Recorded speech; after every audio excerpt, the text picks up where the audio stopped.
Pernahkah kamu merasakan getaran kecil tanpa gempa besar? Atau bertanya soal garis misterius yang membelah tanah di utara Bandung? Apa itu sesar Lembang?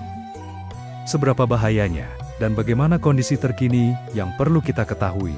Dalam video ini kita kupas tuntas sisi geologi, sejarah, dan ancaman nyata sesar Lembang dari sudut pandang ilmiah yang simpel dan mudah dipahami. Langsung saja, kita mulai isi utama. Kupas tuntas sesar Lembang. Ke-1. Apa itu sesar Lembang? Sesar Lembang adalah patahan aktif sebuah garis patahan yang membentang sekitar 25–29 km dari daerah Padalarang sampai Jatinangor, melintasi wilayah seperti Lembang, Cimahi, dan utara Bandung. Secara sederhana, ini adalah retakan panjang di bawah tanah yang masih bergerak hingga kini. Bukan sekadar garis statis, tetapi jalur yang terus dipantau ilmuwan karena aktivitas gempa kecilnya. 2. Bagaimana sesar bisa bergerak? Sesar itu mirip seperti sambungan di kerak bumi.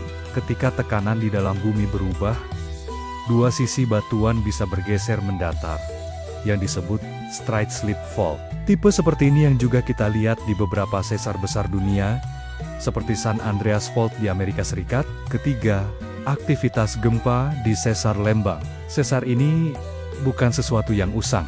Ia masih aktif dan terus dipantau oleh lembaga seperti BMKG sejak tahun 1963 melalui alat pencatat gempa. Selama bertahun-tahun, yang sering terjadi adalah gempa kecil yang jarang terasa oleh manusia. Tapi para ahli mengatakan bahwa jika seluruh jalur sesar bergerak sekaligus, maka potensi gempa besar tidak bisa diabaikan, bahkan bisa mencapai magnitudo 6,5 sampai ke 7,0. Itu bukan angka sepele. Gempa sedemikian besar dapat mempengaruhi struktur bangunan, infrastruktur jalan, hingga fasilitas publik. 4.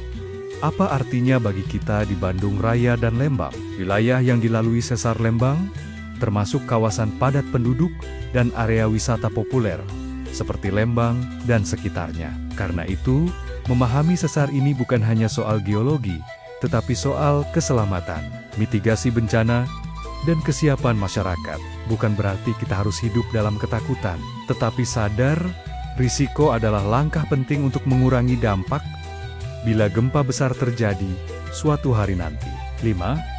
Fakta penting yang perlu kamu tahu, sesar masih aktif dan terpantau secara ilmiah.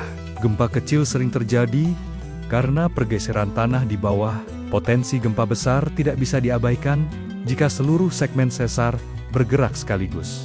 Edukasi dan kesiapsiagaan lebih penting daripada sekadar tahu namanya saja. Demikian pembahasan kita tentang sesar Lembang. Dari apa itu sesar, bagaimana cara kerjanya, sampai apa artinya buat kehidupan kita sehari-hari di kawasan Bandung Raya. Kalau kamu merasa informasi ini bermanfaat, jangan lupa like, subscribe, dan nyalakan loncengnya supaya kamu tidak ketinggalan konten menarik dari Kusuma Larang TV. Tulis juga di kolom komentar, apa yang paling bikin kamu penasaran tentang gempa dan sesar di Indonesia. Siapa tahu, akan kita bahas di video berikutnya. Terima kasih sudah menonton, sampai jumpa di video berikutnya. Salam ilmu, salam Indonesia, aman.